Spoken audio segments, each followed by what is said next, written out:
Hello दोस्तों, स्वागत है आपका भारत एजुकेशन यूट्यूब चैनल पर। दोस्तों, आज के वीडियो में हम पुस्तकालय विज्ञान के 5 सूत्र के बारे में चर्चा करेंगे जो लाइब्रेरी साइंस में एक महत्वपूर्ण पार्ट्स है।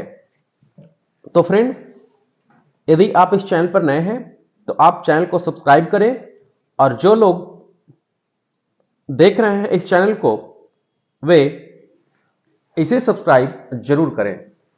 तो फ्रेंड, आज हम बात करेंगे बिहार लाइब्रेरी भर्ती 2025 की। तो इसमें पुस्तकालय विज्ञान के जो 5 सूत्र हैं दोस्तों, यह टॉपिक जो है बहुत ही इंपॉर्टेंट है। इस टॉपिक से लगभग 2 से 3 प्रश्न इसमें किसी भी परीक्षा में पूछा जाता है। तो फ्रेंड, आप एक रजिस्टर और एक पेन लेकर बैठें और जितने भी टॉपिक को बता रहे हैं उसे आप जरूर नोट करें। दोस्तों, जब आप नोट्स बनाएंगे तो आपको परीक्षा में ज्यादा दिक्कत का सामना नहीं करना पड़ेगा, क्योंकि आप खुद से नोट्स बनाएंगे तो आपको पता चलेगा कि हमने पुस्तकालय विज्ञान के 5 सूत्र के बारे में नोट्स बनाया है और वह नोट्स में कौन सा पॉइंट जो है कहां पे लिखा हुआ है आपके दिमाग में बिल्कुल बैठ जाएगा। तो बहुत सारे स्टूडेंट को यही पता नहीं चलता है कि हम लाइब्रेरी साइंस को कहां से पढ़ें। तो दोस्तों, 4 से 5 वीडियो जो है हमने बेसिक लाइब्रेरी का उसमें जिक्र किया है और आज के वीडियो से हम आपको पुस्तकालय विज्ञान के 5 सूत्र के बारे में बताएंगे। तो फ्रेंड,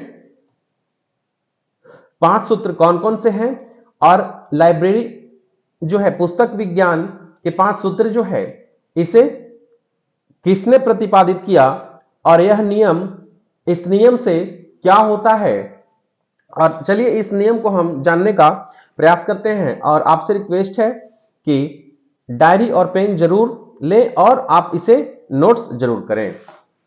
तो friend, laws of library science यानी पुस्तकालय विज्ञान के 5 सूत्र जो है यह किसने दिया था? तो यह रंगनाथन यानी डॉक्टर एसा रंगनाथन के द्वारा लिखित प्रथम पुस्तक का जो नाम है दोस्तों, वह पुस्तकालय विज्ञान के 5 सूत्र यानी लॉज ऑफ 5 लाइब्रेरी साइंस यानी डॉक्टर एसा रंगनाथन ने अपने जीवन में सबसे पहली पुस्तक जो लिखी उसका नाम पुस्तकालय विज्ञान के 5 सूत्र है।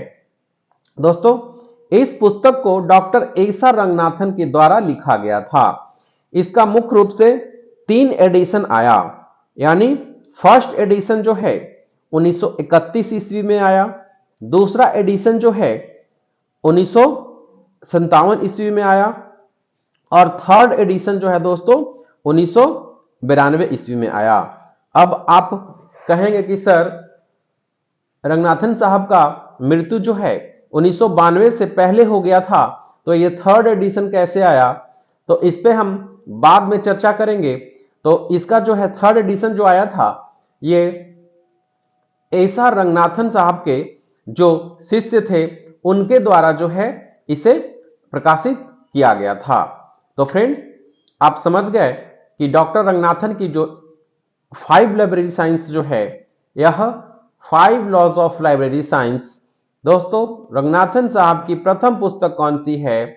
तो 5 लॉज ऑफ लाइब्रेरी साइंस।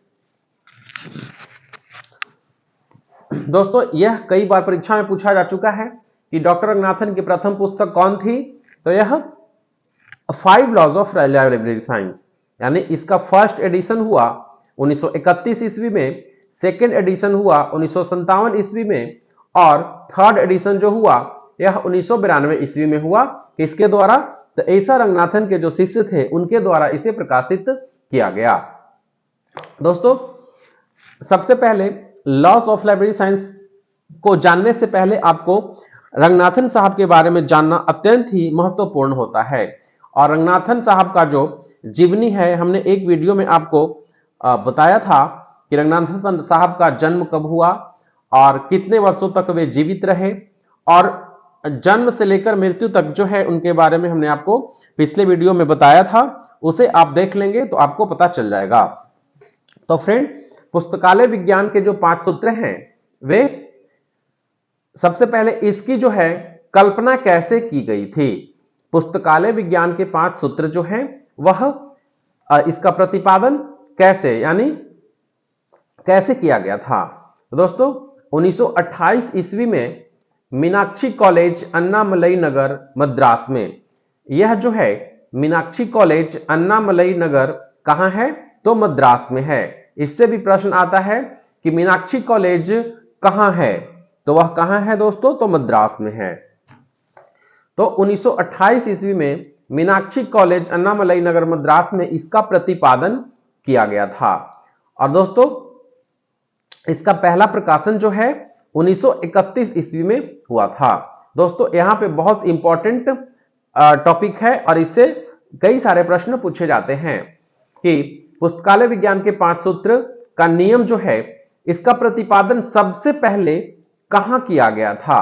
तो 1928 ईस्वी में मीनाक्षी कॉलेज, अन्नामलई नगर, मद्रास में किया गया था। दोस्तों जो भी इस वीडियो को देख रहे हैं, आपसे रिक्वेस्ट है कि आप एक लाइक जरूर करें और चैनल को सब्सक्राइब करें और दोस्तों के साथ शेयर जरूर करें। दोस्तों यह चैनल आपके लिए लाइब्रेरी साइंस यानी बिहार लाइब्रेरियन भर्ती 2025 का फुल कोर्स लेकर के आया है और वो भी निःशुल्क। फ्रेंड, जो भी इस चैनल के माध्यम से आपको बताया जाता है, आप एक रजिस्टर और पेन लेकर इसे जरूर नोट्स करें। बहुत सारे स्टूडेंट्स कमेंट्स करते हैं कि सर पीडीएफ चाहिए, तो पीडीएफ लेने से कोई फायदा आपको नहीं होने वाला है। जब तक आप लिखेंगे खुद से नहीं, तब तक दोस्तों आप बिहार लाइब्रेरियन वैकेंसी में असफल होंगे, क्योंकि जब तक आप लिखेंगे नहीं तब तक आपके दिमाग में टॉपिक जो है आएगा नहीं। तो इसलिए हम कहते हैं स्टूडेंट कि आप नोट्स जरूर बनाएं और उसका बार बार रिवीजन करें। जब तक आप रिवीजन नहीं करेंगे तब तक आपको कुछ समझ में नहीं आएगा। एक बार पढ़ लिए आपको तो याद हो जाएगा, लेकिन 2-4 दिन बाद फिर आपसे पूछा जाए कि जिस टॉपिक पे हम पढ़ाए हैं उस पे प्रश्न पूछा जाए तो वो आपको नहीं आएगा, बाउंस कर जाएगा। क्योंकि यहाँ पे लाइब्रेरी साइंस जो है एक आसान सब्जेक्ट नहीं है, इसमें हिंदी और इंग्लिश दोनों आपको पढ़ना जरूरी होता है, तभी आप एक लाइब्रेरियन बन सकते हैं। तो फ्रेंड, इसका प्रतिपादन के बारे में हमने आपको बता दिया और इसका पहला प्रकाशन जो है 1931 ईस्वी में हुआ था। इसका प्रतिपादन जो है 1928 में हुआ था और 3 साल बाद यानी 1931 में जो है इसका पहला प्रकाशन हुआ था। और प्रकाशन कैसे हुआ था, तो वो माला के द्वारा प्रकाशित किया गया था। दोस्तों ये माला क्या है, तो पहनने वाला माला नहीं है, यह मद्रास लाइब्रेरी एसोसिएशन के द्वारा जो है इसे प्रकाशित किया गया था। माला का फुल फॉर्म जो है आपको मद्रास लाइब्रेरी एसोसिएशन। दोस्तों माला कई बार पूछा जा चुका है कि माला का फुल फॉर्म क्या होता है। तो दोस्तों माला का फुल फॉर्म जो है मद्रास लाइब्रेरी एसोसिएशन होता है। इसकी स्थापना 1928 ईस्वी में डॉक्टर एसआर रंगनाथन के द्वारा की गई थी। दोस्तों प्रश्न आता है कि माला की स्थापना जो है किनके द्वारा और कब की गई थी। तो दोस्तों इस पॉइंट को आप जरूर नोट करें कि माला जो है मद्रास लाइब्रेरी एसोसिएशन यानी मद्रास पुस्तकालय संघ की स्थापना जो है 1928 ईस्वी में हुई थी और किसके द्वारा हुई थी, तो डॉक्टर एसआर रंगनाथन के द्वारा इसकी स्थापना की गई थी। फ्रेंड, नोट्स बनाने से फायदा आपको यह है कि हम जो बोल रहे हैं उसे आप सुन रहे हैं और सुन करके आप लिख भी रहे हैं, तो डबल इफेक्ट इस पे पड़ता है। एक जो आप लिख रहे हैं, दूसरा जो आप सुन रहे हैं। तो दोस्तों आपसे कई बार हम कह चुके हैं कि जब तक आप नोट्स बनाएंगे नहीं तब तक आपको कुछ हासिल होने वाला नहीं है। और बहुत सारे स्टूडेंट्स कमेंट करते हैं कि सर इसकी वैकेंसी कब आएगी। तो दोस्तों मैं बताना चाहता हूं कि इसकी वैकेंसी जो है बहुत जल्द आने वाली है और कई बार ऐसा देखा गया है कि जब नोटिफिकेशन आता है उसके बाद स्टूडेंट पढ़ना चालू करते हैं, तो ऐसा कदापि ना करें, क्योंकि जो पहले से तैयारी में लगे हैं नौकरी उन्हीं को मिलनी है। और जो बच्चे नोटिफिकेशन का इंतजार कर रहे हैं कि जब नोटिफिकेशन आएगा तब हम पढ़ाई चालू करेंगे, तो यह बिल्कुल गलत है। वो स्टूडेंट कभी सफल नहीं हो सकता है। जो स्टूडेंट पहले से तैयारी कर रहा है वही जो है स्टूडेंट परीक्षा में सफल हो सकता है। तो ये बात दिमाग से निकाल दें कि जब नोटिफिकेशन आएगा उसके बाद हम पढ़ना चालू करेंगे, तो यह बिल्कुल गलत है। आप कभी सफल नहीं हो सकते हैं। तो फ्रेंड, ये पता चल गया आपको कि माला क्या है। तो मद्रास लाइब्रेरी एसोसिएशन है। इसकी स्थापना 1928 में डॉक्टर एस.आर. रंगनाथन के द्वारा की गई थी। दोस्तों, अब है फॉरवर्ड। फॉरवर्ड मीन्स क्या होता है? प्रस्तावना। इस पुस्तक के जो प्रस्तावना के लेखक है वो कौन थे? तो पीएस शिव स्वामी अय्यर। दोस्तों, यह बहुत ही इंपॉर्टेंट पॉइंट है, यानी यह जो है पॉइंट बहुत ही इंपॉर्टेंट है। कई बार परीक्षा में आ चुका है कि 5 लॉज ऑफ लाइब्रेरी साइंस के जो प्रस्तावना है वह किनके द्वारा लिखा गया है?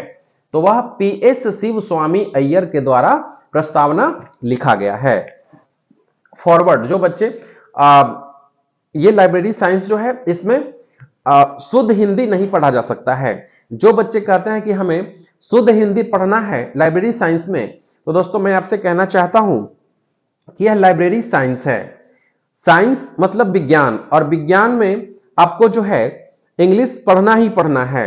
इंग्लिश शुद्ध हिंदी आप पढ़ेंगे तो इसमें आपको समझ नहीं आएगा, क्योंकि कई बार परीक्षा में होता है कि प्रस्तावना ना देकर के आपको फॉरवर्ड लिख देगा कि इसके फॉरवर्ड कौन थे, तो वह पीएस शिव स्वामी अय्यर थे। तो फ्रेंड, इसका 5 लॉज ऑफ लाइब्रेरी साइंस के इंट्रोडक्शन तो आपको पता है, जनरली बोलचाल की भाषा में आप समझ लेते हैं, लेकिन भूमिका आपको नहीं पता होगा।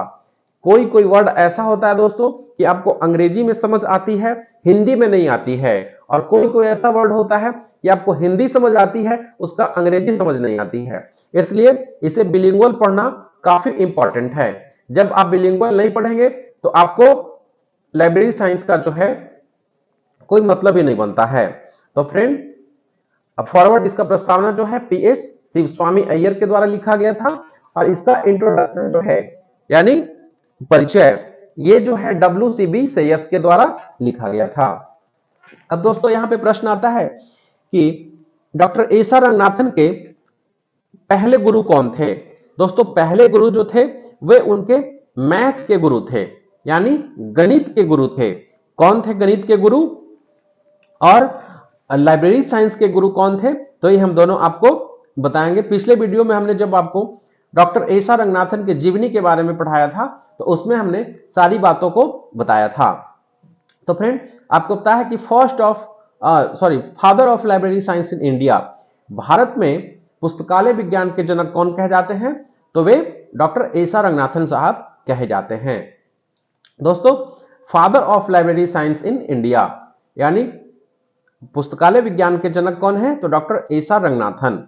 और दोस्तों, हमने बताया था आपको पिछले वीडियो में जब उनके जीवनी के बारे में बताया था, तो उस वीडियो में बताया था कि इसकी उपाधि जो है, यानी पुस्तकालय विज्ञान के जनक की उपाधि जो है वह मॉरिस गायवर, जो दिल्ली यूनिवर्सिटी के वाइस चांसलर थे। अब दोस्तों, जो बच्चे हिंदी में जानना चाहते हैं कि वाइस चांसलर क्या होता है, तो वाइस चांसलर का हिंदी जो है वह कुलपति होता है। कुलपति। तो फ्रेंड, मॉरिस गायबर जो थे वो क्या थे? तो दिल्ली यूनिवर्सिटी के वाइस चांसलर थे। किस टाइम थे? तो 1947 में। अब फ्रेंड, डॉक्टर एस.आर. रंगनाथन का जन्म जो है आपको हमने पिछले वीडियो में बता दिया है। उनके जीवनी जब बताया था तो उसमें बताया गया है कि डॉक्टर एस.आर. रंगनाथन का जन्म जो है 12 अगस्त 1892 ईस्वी को हुआ था। तो 12 अगस्त जो है उनका डॉक्यूमेंट का डेट है, और रियल डेट जो है वह 9 अगस्त है। यानी रंगनाथन साहब का जन्म जो है रियल में 9 अगस्त था, लेकिन डॉक्यूमेंट में उनका 12 अगस्त 1892 है। तो उनका जन्म जो है सियाली ग्राम में हुआ था और वह मद्रास में पड़ता है। आगे है दोस्तों इंडियन लाइब्रेरियंस डेज, यानी 12 अगस्त को मनाया जाता है। क्योंकि उनका जन्म दिवस जो है 12 अगस्त को है, तो उनके जन्म दिवस के उपलक्ष्य में इंडियन लाइब्रेरियंस डे मनाया जाता है, यानी पुस्तकालयाध्यक्ष दिवस जो है दोस्तों वह 12 अगस्त को मनाया जाता है। और फ्रेंड आपको पता ही है कि इनकी मृत्यु जो है 27 सितंबर 1972 को बेंगलोर में हुई थी। और यह भी हमने बताया था कि डॉक्टर एसा रंगनाथन को पद्म श्री अवार्ड, ये हम इसलिए आपको रिपीट करवा रहे हैं क्योंकि यह लाइब्रेरी साइंस जो है आपको ज्यादा इसमें डॉक्टर एसा रंगनाथन साहब के बारे में पढ़ना है, तो ये इसलिए हम आपको बार बार नोट्स करवा रहे हैं ये चीज को कि आपके दिमाग में ये बिल्कुल बैठ जाए। इनकी मृत्यु दोस्तों 27 सितंबर 1972 को बेंगलोर में हुई थी। यह कितने वर्षों तक जीवित रहे? तो टोटल 80 वर्षों तक ये जीवित रहे। और दोस्तों एसा रंगनाथन को पद्म श्री अवार्ड जो है 1957 ईस्वी में मिला था। दोस्तों इन सब पॉइंट्स को आप जरूर नोट करें क्योंकि यह आपके लिए काफी उपयोगी है। आगे है डॉक्टर एसा रंगनाथन के पहले गुरु का नाम। दोस्तों इस बात को आप हमेशा याद रखें और याद तभी रहेगा जब बार बार इसकी आप रिवीजन करेंगे। रिवीजन जब तक आप नहीं करेंगे तब तक यह आपको याद होने वाला नहीं है। क्योंकि लाइब्रेरी साइंस में बहुत ऐसे डेट के बारे में पढ़ना या दिनांक के बारे में पढ़ना है जो आपको जानना बहुत जरूरी है। और इस विषय में बहुत सारे डेट्स हैं, मतलब जिस तरफ से इतिहास में जो हम डेट पढ़ते हैं कि बाबर का जन्म कब हुआ था और अकबर का जन्म कब हुआ था, ठीक उसी तरह से इसमें भी बहुत सारे इंस्टीट्यूट हैं जिसके बारे में पढ़ना है कि कौन सी यूनिवर्सिटी का जो है कब उसका उद्घाटन हुआ, उद्घाटनकर्ता का क्या नाम है, और इस तरह से बहुत सारे जो हैं डेट्स आपको याद करने पड़ेंगे। तो इसलिए घबराना नहीं है, हम जो भी आपको बता रहे हैं वह काफी इंपॉर्टेंट चीज बता रहे हैं, इंपॉर्टेंट टॉपिक को बता रहे हैं। हम वही चीज को बताते हैं जो आपका परीक्षा में पूछे, ये नहीं कि हम जो बता रहे हैं वो परीक्षा में ना आए, क्योंकि जितने भी टॉपिक्स बता रहे हैं दोस्तों वह काफी इंपॉर्टेंट है। तो फ्रेंड इनको पद्म श्री अवार्ड जो है 1957 ईस्वी में मिला था। और किनके रीजन में मिला था? तो उस समय जो है डॉक्टर राजेंद्र प्रसाद के समय में इनको अवार्ड मिला था। नेक्स्ट है डॉक्टर एसा रंगनाथन के पहले गुरु का नाम एडवर्ड बर्न्स रॉस थे। दोस्तों एडवर्ड बर्न्स रॉस जो थे यह उनके गणित के टीचर थे, और गणित के जो टीचर थे यह उनके फेवरेट टीचर थे, या इनको मेंटर भी कहा जाता है। दोस्तों डॉक्टर एसा रंगनाथन के मेंटर यानी गुरु का पहले गुरु का नाम जो है वो एडवर्ड बर्न्स रॉस थे। और पुस्तकालय विज्ञान के गुरु यानी दोस्तों डॉक्टर एस आर रंगनाथन को जब 1924 में उन्हें लाइब्रेरियन के पद पर रखा गया था तो उन्हें लाइब्रेरी का कोई ज्ञान नहीं था, तो वह ज्ञान लेने के लिए वे लंदन चले गए। कब गए? तो 1924 ईस्वी में। आपको हम बार बार इसको रिपीट करवाते रहेंगे ताकि आपको याद रहे। पुस्तकालय विज्ञान के गुरु जो थे उनके WCB सेयर्स। तो WCB सेयर्स से रंगनाथन साहब की मुलाकात जो है 1924 ईस्वी में हुई थी। और पुस्तकालय विज्ञान के गुरु जो हैं डॉक्टर एसा रंगनाथन के, वे WCB सेयर्स हैं। तो उनके कितने गुरु हुए? तो 2 गुरु हुए, यानी एक पहले का नाम एडवर्ड बर्न्स रॉस जो गणित के अध्यापक थे, और एक जो पुस्तकालय विज्ञान के गुरु हैं कौन हुए? तो WCB सेयर्स हुए। तो इन बातों को आप जरूर नोट्स करें। और दोस्तों जो भी इस वीडियो को देख रहे हैं आपसे रिक्वेस्ट है कि आप एक लाइक, और यदि आप चैनल पर नए हैं तो सब्सक्राइब जरूर करें, ताकि हम आपके लिए हम जो भी बता रहे हैं वह बिल्कुल निःशुल्क बता रहे हैं, इसमें कोई शुल्क नहीं लिया जाता है। और हम चाहेंगे कि इससे भी और अच्छा कंटेंट आपके समक्ष प्रस्तुत करें ताकि आपका भविष्य जो है उज्जवल हो और उज्जवल के साथ साथ मेरा भी नाम हो कि हम इस चैनल के माध्यम से पढ़े और मेरा सिलेक्शन हुआ। तो फ्रेंड, इस बात को आप जरूर ध्यान में रखें। आगे है डॉक्टर एसा रंगनाथन पहली बार लंदन 1924। दोस्तों अभी हमने बताया था कि 1924 ईस्वी में इन्होंने लंदन गए थे और वहीं इनकी मुलाकात WCB शेयर से हुई थी। तो अब हम चलते हैं मेन पॉइंट पे कि पुस्तकालय विज्ञान के 5 सूत्र यानी लॉज ऑफ लाइब्रेरी साइंस। दोस्तों ये बेसिक जो है रंगनाथन साहब के बारे में हमने इसलिए बताया क्योंकि जब तक आप रंगनाथन साहब का जीवनी के बारे में नहीं जानेंगे तब तक आपको जो है 5 लॉज ऑफ लाइब्रेरी साइंस जो है इसे आप ठीक तरह से नहीं समझ पाएंगे। तो ये है विज्ञान के 5 सूत्र यानी पुस्तकालय विज्ञान के 5 सूत्र। पहला है बुक्स आर फॉर यूज, पुस्तकें उपयोग के लिए हैं। दूसरा है एवरी रीडर हिज ऑब्लिक हर, यानी प्रत्येक पाठक को उसकी पुस्तक मिले। एवरी रीडर हिज अ बुक्स, यानी प्रत्येक पाठक को उसकी पुस्तक मिले। तीसरा है एवरी बुक इट्स रीडर, यानी प्रत्येक पुस्तक को उसका पाठक मिले। आगे है save the time of reader, यानी पाठक का समय बचाओ। नेक्स्ट है library is a growing organisation, यानी पुस्तकालय एक क्या है तो वर्धनशील संस्था है। दोस्तों अब यहां पे आपको लग रहा होगा कि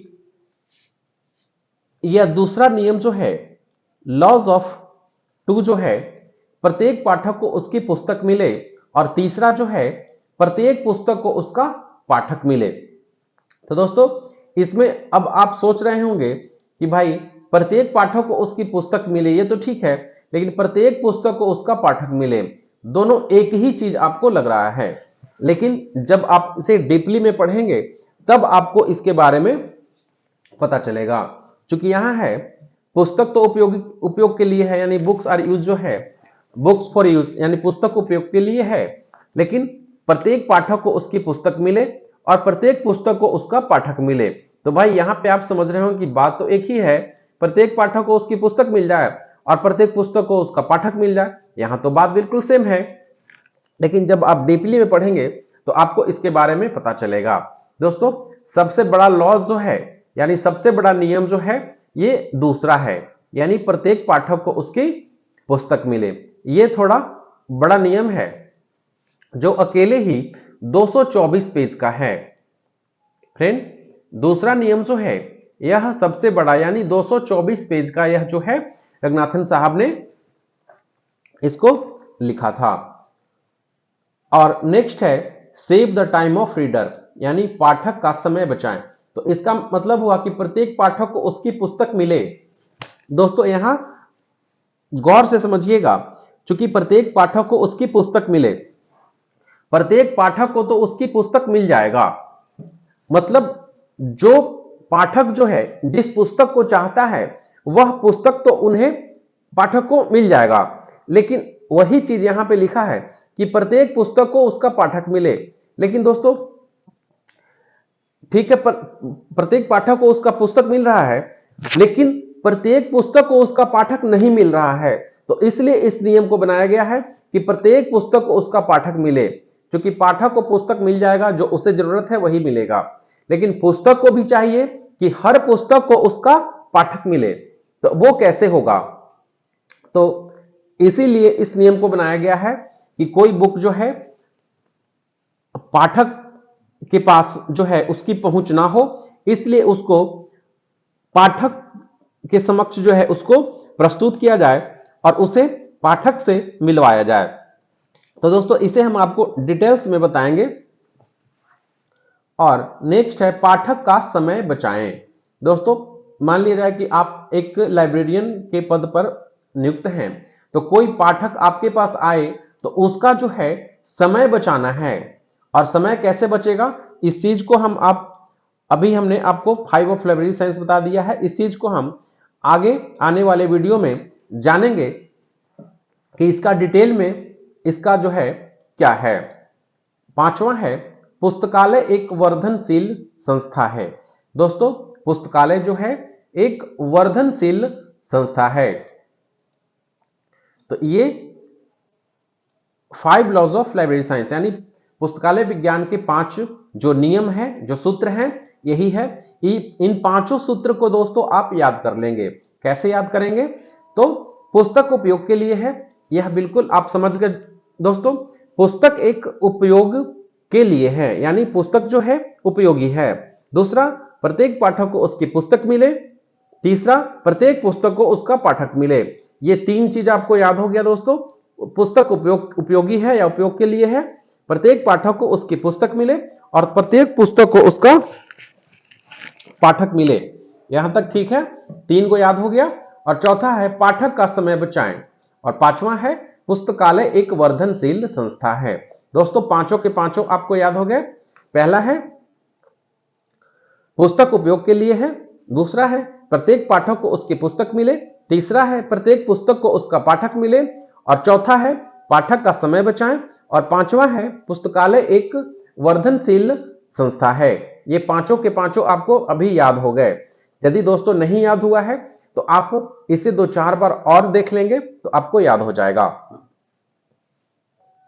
आगे है दोस्तों, ये जो पहला वाला है पुस्तक उपयोग के लिए है, तो पुस्तक उपयोग के लिए है या पुस्तक उपयोगी है, दोनों बात एक ही है। तो इसी से निकलकर इसका जो है 4 पॉइंट्स इसमें भी पढ़ना है आपको। पुस्तकालय का स्थान, location of the library, library hour यानी पुस्तकालय का समय, लाइब्रेरी फर्नीचर यानी पुस्तकालय फर्नीचर, और लाइब्रेरी स्टाफ यानी पुस्तकालय कर्मचारी। दोस्तों इसे भी आपको हम डिटेल से आगे वाले वीडियो में बताएंगे कि लोकेशन ऑफ द लाइब्रेरी, पुस्तकालय का स्थान जो है दोस्तों वह संस्थान में कहां पर होना चाहिए। तो इसमें इस पॉइंट का जो एक्सप्लेनेशन है वो ये है कि पुस्तकालय का स्थान जो है वह संस्थान के बिल्कुल मिडल में यानी सेंटर में होना चाहिए। क्या होना चाहिए? तो लाइब्रेरी कहां होना चाहिए दोस्तों? तो पुस्तकालय जो है वह संस्थान के सेंटर में यानी केंद्र में होना चाहिए, ताकि जितने भी वहां पे पुस्तकालय में आएंगे उनका स्थान जो है काफी नजदीक हो। यदि पुस्तकालय संस्थान के बीच में रहेगा तो वहां पे हर तरह के स्टूडेंट या टीचर जो हैं वो वहां पे आसानी से पहुंच सकते हैं। और पुस्तकालय का स्थान दोस्तों एकदम शांत जगह पे होना चाहिए, क्योंकि कोई परेशानी ना हो। तो इस पॉइंट को हम आगे एक्सप्लेन करेंगे। अभी आपको हम बता दे रहे हैं कि ये पॉइंट जो है काफी इंपॉर्टेंट है, इन्हें आप जरूर नोट्स बनाएं और बार बार रिवीजन करें। नेक्स्ट है लाइब्रेरी आवर, पुस्तकालय का समय। दोस्तों अब इसमें यह पढ़ना है आपको कि पुस्तकालय का समय क्या रहेगा। किसका समय? तो पुस्तकालय खुलने का और पुस्तकालय बंद होने का, इसका समय जो है इस टॉपिक में पढ़ना है। नेक्स्ट है लाइब्रेरी फर्नीचर। दोस्तों पुस्तकालय में जो फर्नीचर है वो कैसा होना चाहिए। पुस्तकालय में फर्नीचर इस तरह का ना रहे कि कोई आदमी बैठे और उसका लकड़ी जो है टूट जाए, तब वो बेकार है। इसलिए पुस्तकालय का फर्नीचर एकदम बिल्कुल अच्छा क्वालिटी में होना चाहिए, और कोई बैठे तो उसे एकदम कंफर्ट फील हो, यानी आरामदायक जो है उसका सीट रहना चाहिए। तो इस टॉपिक को भी हम आगे विस्तार रूप से जानेंगे। और लाइब्रेरी स्टाफ को कैसा होना चाहिए, क्योंकि पुस्तकालय कर्मचारी जो है उसे कैसा होना चाहिए। दोस्तों पुस्तकालय कर्मचारी को योग्य, कर्मठ, सहनशील और बुद्धिमान होना चाहिए। यदि इन में से कोई एक भी नहीं है तो वो लाइब्रेरियन जो है नहीं बन सकता है। यानी पुस्तकालय कर्मचारी जो है उसे नेक होना चाहिए, ईमानदार होना चाहिए, और कर्मठ होना चाहिए, सुशील होना चाहिए, और मतलब वह प्यार करने वाला होना चाहिए। यानी ऐसा नहीं कोई स्टूडेंट या टीचर लाइब्रेरी में आए तो एकदम चिल्लाकर उसके साथ बात करे, ऐसा नहीं होना चाहिए। उसे मधुर आवाज वाला होना चाहिए और एक अच्छा इंसान के रूप में उसे होना चाहिए, तभी वह पुस्तकालय जो है लाइब्रेरियन जो है वह पुस्तकालय को चला सकता है। तो फ्रेंड, इन टॉपिक्स को आप नोट करें, हम इन टॉपिक्स के बारे में आपको अगले वीडियो में बताएंगे। तो फ्रेंड, यह वीडियो आपको कैसा लगा हमें कमेंट करके जरूर बताएं। और दोस्तों, जो भी इस वीडियो को देख रहे हैं, एक लाइक और चैनल को सब्सक्राइब जरूर करें, क्योंकि आप जब लाइक करिएगा, कमेंट करिएगा, तो हम आपके लिए और अच्छे से अच्छे कंटेंट आपके सामने लाएंगे। तो दोस्तों, मिलते हैं हम अगले वीडियो में। धन्यवाद।